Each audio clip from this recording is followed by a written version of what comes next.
Olá, amigos da TV Mundo Maior. O espectador Daniel Muritiba sugeriu que nós comentássemos sobre crianças no mundo espiritual. E este é o tema de hoje. André, o Daniel gostaria de saber o que ocorre quando as crianças desencarnam, se existe uma colônia específica para onde elas vão. Nós temos uma dificuldade enorme de compreender a relação espaço-tempo, porque nós estamos mergulhados no universo material. A relação espaço-tempo no universo espiritual, nesse universo paralelo ao nosso material, é completamente diferente desta que nós estamos habituados. Então nós, em função dessa deficiência em compreendermos esta relação, que não é uma relação fácil de ser compreendida, tal qual a nossa subjetividade terrena, nós criamos lá o Vale dos Suicidas, tem alguns que falam do Vale dos Tatuados e outros falam das colônias espirituais onde ficam as crianças. Mas isso tudo depende do estágio espiritual, mental do espírito que está criança. Ele não é criança, ele estava criança, né? Então é subjetivo a bagagem de cada um desses indivíduos. E quem as recebe no plano espiritual?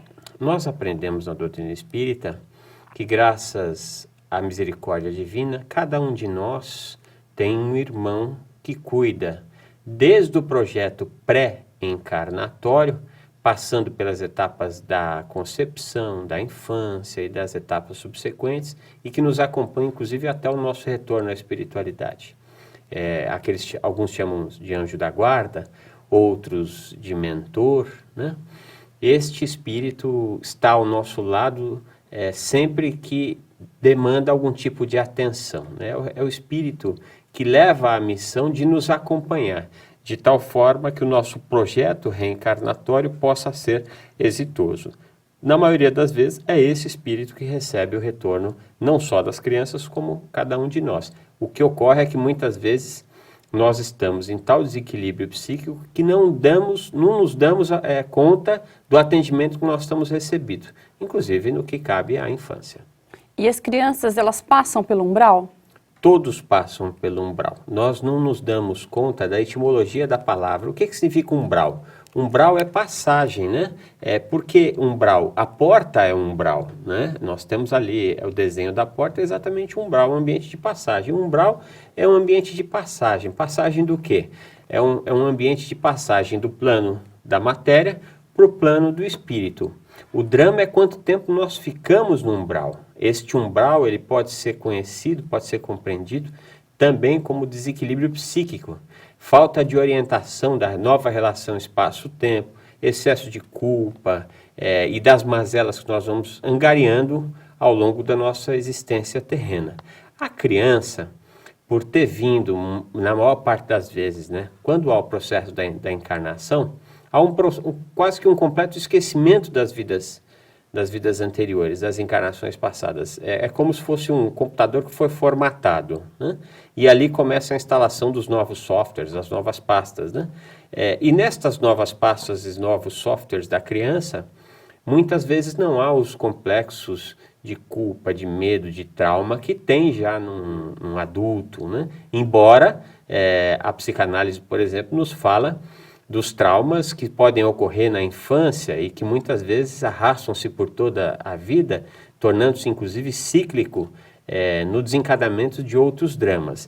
Mas ainda assim, esta passagem depende mais uma vez de que espírito é aquele que está encarnado como criança. Havia antigamente a crença na Igreja Católica, uma vez que este país, Brasil, tem a sua maioria de fervorosos na fé católica, havia a crença de que as crianças, quando morriam, iam para o limbo, né? As crianças que morriam e não eram batizadas, elas iam para o limbo, que é um lugar onde não há gozo, mas também não há dor, né? Porque também cria-se muito na doutrina, e ainda alguns creem, na doutrina do juízo final, que é quando haverá o julgamento, anjos descerão e tocarão trombetas. Mas vamos imaginar isso do ponto de vista racional, né? Que Deus é esse que permite que alguns tenham uma vida longeva de 80 anos e sejam julgados pelo bem ou pelo mal que fizeram e severamente punidos ou candidamente beneficiados, e outros que não têm a oportunidade de chegar até o batismo, sejam jogados num ambiente onde não há gozo e não há sofrimento. As coisas não podem ser tão simples assim. Este Deus não é o Deus da justiça que a doutrina dos Espíritos tão bem nos traz, né? Algumas criaturas morrem em tenra idade. E estaria aí a justiça de Deus? Aí nós podemos ir para duas doutrinas. A doutrina da punição, é porque não foi uma boa criança no passado, um bom adulto no passado, ela veio e vai morrer de novo aqui. Ou o pai e a mãe não mereciam ter um filho. Não, as coisas não são tão simples assim. Tudo há uma razão de ser.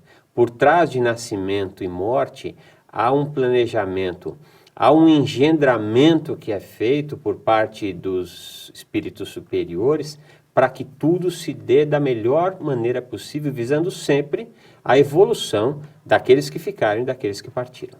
E na espiritualidade, elas permanecem como criança ou tomam forma adulta? Mais uma vez, depende, né? Porque imaginemos, Jesus encarnou, ele foi criança. Ele foi um bebê, ele foi criança. Imaginemos que aos 7, 8 anos de idade, Jesus tivesse uma pneumonia e voltasse para a espiritualidade. Será que ele ficaria ali criança? Evidente que não. A bagagem intelecto, moral, espiritual, né, científica do Cristo, naturalmente faria com que ele assumisse a identidade daquilo que ele de fato é, né? Então isso também depende desta criança. Que criança é essa? Há casos, inclusive, na literatura espírita, de crianças, de espíritos que aceitaram reencarnar para ficar um pouco de tempo com aquele casal, com aquele papai, com aquela mamãe que vai recebê-lo, para dar a eles uma oportunidade de servirem aquela criança por algo que precisou ser reparado ou construído, ou mesmo algo que fortalecesse aquele laço matrimonial. E essa criança, então, ela não tem uma necessidade, esse espírito não tem uma necessidade de passar uma vida longeva na experiência terrena. Então ele vem, passa ali, cumpre com o seu trabalho de alguns anos e retorna para a espiritualidade. Agora, o que é mais importante nós nos darmos conta é que, geralmente, o atendimento que a espiritualidade faz e que demanda mais atenção é o atendimento aos pais, né? Porque a criança, ela está naquela fase infante de não compreensão de toda a complexidade do universo, né? Ainda que ela seja um espírito com bagagem, mas esse retorno à espiritualidade muitas vezes ele se dará aos poucos. Então ele vai assumir novamente toda a sua compleição espiritual, perispiritual inclusive, com o passar do tempo, né? Mas o pai não, os pais estão muitas vezes, né? Chico Xavier dizia que a dor que ele, Chico Xavier médium, achava a dor mais pungente de todas, mais dolorida de todas, né? Era a dor de uma mãe quando perde o seu filho. Então, no instante em que uma criança retorna à espiritualidade, há o acolhimento da criança que retorna à espiritualidade, né? Para que ela retorne da melhor maneira possível, para que ela seja acolhida, e há especialmente um acolhimento que é feito de forma bastante intensa no papai, na mamãe, nos responsáveis, para que não se desequilibrem, porque nós sabemos que ali é um processo de dor atroz, e como Deus é pai, não é padrasto, ele cuida de todas as suas criaturas. E não nos esqueçamos, nós não somos pais e não somos filhos, nós estamos pais, estamos filhos. Quem cuida de nós verdadeiramente é o nosso Pai Celestial, que acolhe os que ficam e aqueles que partiram. Muito obrigada, André. Nós que agradecemos. E eu agradeço também ao Daniel, que nos enviou a sugestão do tema de hoje. E se você tem algum assunto que gostaria que fosse comentado aqui no boletim, escreva para faleconosco@tvmundomaior.com.br. Muito obrigada e até a próxima.